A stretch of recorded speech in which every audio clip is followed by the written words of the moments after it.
The city of Birmingham has created some incredible things, like...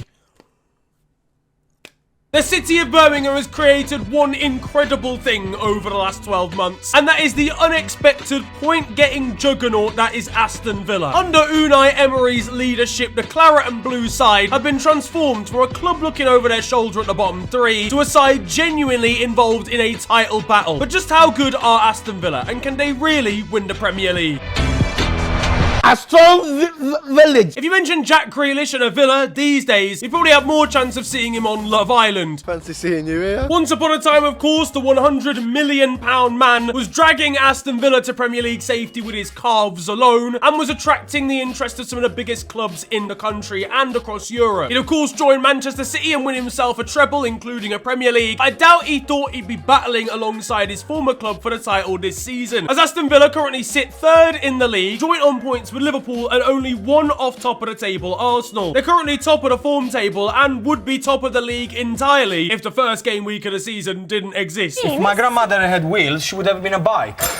But just imagine a world in which Aston Villa win the Premier League, lads. Emi Martinez with a brand new baby during the open top bus parade. He had the Argentina flag shaved into his hair when he won the World Cup. Realistically, he's got to have a completely different design to celebrate the joys of Birmingham. Come to fucking Birmingham. I'm gonna smash your face. If you told me Emiliano Martinez would win the Premier League title with Aston Villa before Lisandro Martinez won it for Manchester United, I'd probably believe you, actually, thinking about it. Unai is chasing Pep down to become the best Spanish manager in the league. Yo, hey Pep, why are you running off, bro? And won't take too kindly to opposition fans saying that they're only in this position because of luck. But let's take a little look more in detail at this one, lads, because I'm gonna break this down. We're gonna establish whether Aston Villa can genuinely win the Premier League, whether they're actually in a title fight with the likes of Arsenal, Liverpool and Man City. But I'll be honest with you, lads, the conclusion is going to be something along the lines of they're good. Now, where are they best? I mean, quite obviously at home. This insane record they've managed to put together at Villa Park is something that I've never seen from a club that's not actively like a Champions League or just Premier League reigning champions side. 15 home league wins in a row, and they have played some difficult games during that time on paper. Even in the last month, they played Arsenal and Manchester City at home and beaten both of them. Anyone that goes there loses immediately. I mean, just look at the game versus Manchester City. If you didn't watch the football match, right, you just watched, I don't know, the 3-minute highlights on YouTube, you'd maybe say, oh man, like, they just caught Man City on a bad day. I'm sure Erling Haaland had a sniff. Erling Haaland isn't injured, lads. He's just embarrassed. He walked out of that stadium. The Aston Villa kitman had a better XG than he did. Man City got peppered for 90 minutes, and that never happens to them. When was the last time, honestly, you looked at match statistics like this, where Man City have had 2 shots all game that both happened in the same section of play, by the way, and the opponent ended up with 22? That is domination. Villa could have won easily by more. Hit the post with Douglas Luiz late on, had other chances before Leon Bailey's deflected strike. That wasn't luck. They played treble winners off the park. They had Mikel Arteta trying to beat the traffic home. Only themselves and Atletico Madrid across all of Europe's elite competitions have a 100% record at home. To say it's a fortress is an understatement. If the army of the United Kingdom fought at Villa Park, Aston Villa would win. Unai Emery hasn't lost a game of FIFA since 2021 because he plays the game at home. So that is obviously a massive part of the reason. If you can make your home ground a fortress in whatever you're fighting for, you're going to have a good chance of achieving what you want to and beyond in a Premier League season. Some of the best teams that we've seen win the Premier League in recent times have won nearly all of their Premier League home games, like Man City during their Centurion season, like Liverpool when we won the league, when Chelsea only conceded like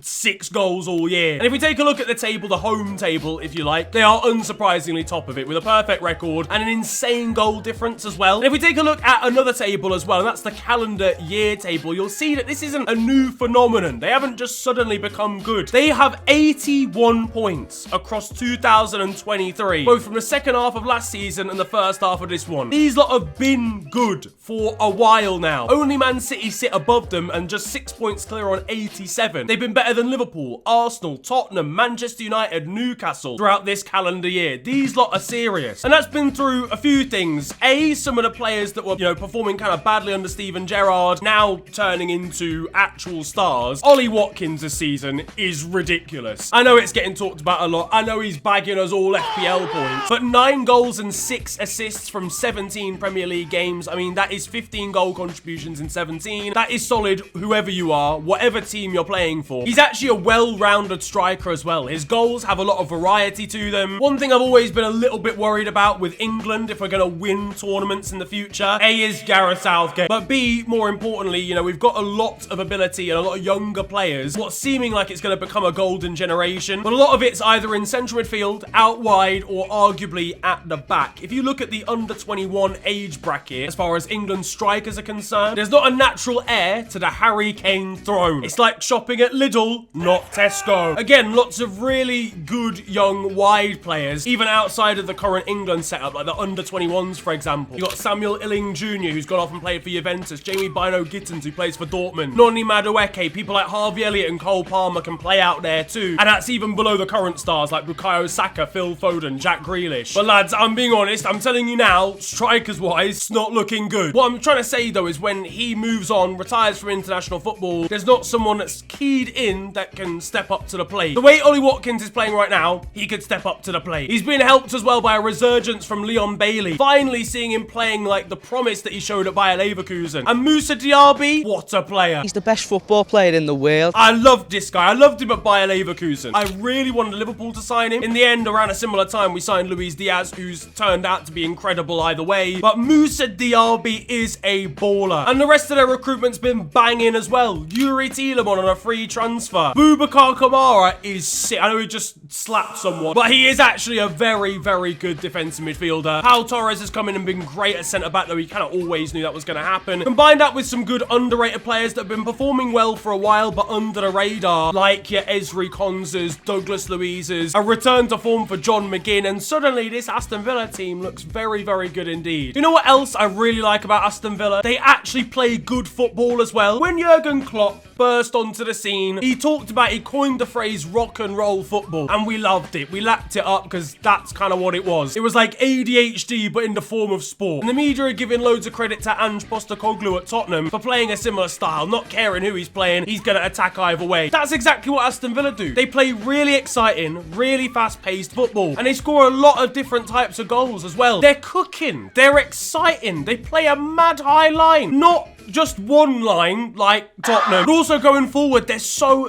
effective. I think they've got the second highest XG when you don't count penalties, which is really impressive. It means, obviously, creatively, they're doing a lot. They're creating a lot of high-quality chances for Ollie Watkins to finish off. And yeah, speaking of Ollie Watkins, he's a very clinical finisher. Aston Villa are not only creating these chances, but they're actually putting them away at a really, really high rate. Now, I know this sounds stupid, but that is a really serious combination. You can't measure everything in the world of football just from XG. I'm not one of those people. But it does indicate that you're creating a lot of chances. That's just naturally what it means. And that's always a good thing. It shows that you're on top and dominant in most games if you're creating a lot of chances to score. And if you're then putting those chances away, it means you've got high quality players in the final third. If you compare them to some of the sides that are doing worse in the league or that are underachieving, Manchester United is a big one. I didn't realize they were this bad, but they're massively underachieving their XG because they're just not being clinical enough in front of goal. Now, that doesn't necessarily mean it'll carry on till the end of the season. One concern that I do have for them is that they're still in European competition. They're playing in the Conference League. Will they start to get tired? They've got a bit of depth in the squad, but it's probably not the same as a Man City, for example. But either way, despite being exciting and fun to watch, they're also very well drilled, and that is testament to Unai Emery, who tactically has got it spot on, recruitment-wise has got it spot on, and clearly in training is doing the job as well. It cannot be underestimated how good of a job Unai Emery's doing here. Now, is it miracles? No. I've seen people comparing them to Leicester City. To be honest, not the same. Not to take away from either of those teams. Aston Villa are actually just like really good. Leicester, everything came together for them that season. They were riding high on confidence. The rest of the league wasn't quite as good in terms of, your Man Cities, Manchester Uniteds at the time, Chelsea, but they